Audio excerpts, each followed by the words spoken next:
5 حالتوں میں کبھی خاموش نہ رہو۔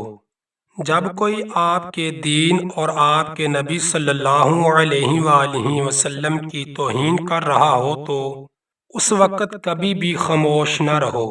جب کوئی آپ کے نظریات اور عقائد پر سوال اٹھائے، جب کہیں ظلم ہو رہا ہو، جب دو لوگ آپس میں لڑ رہے ہوں، جب کوئی آپ کی عزت اور خود مختاری کو چیلنج کرے۔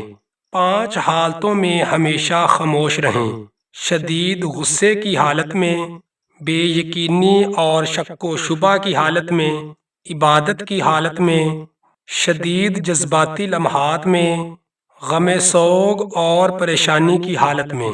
5 چیزوں میں کبھی شرم محسوس نہ کریں: اپنے غریب دوست پر، بوڑھے والدین پر، پرانے کپڑوں پر، سادہ زندگی پر، سوال کرنے میں۔ اپنی 5 چیزیں کبھی ظاہر نہ کریں: اپنی کامیابی کا راز، اپنے ذاتی اور گھریلو مسائل، اپنے سچے خواب، اپنی دولت یا تنخواہ، اپنی کمزوریاں۔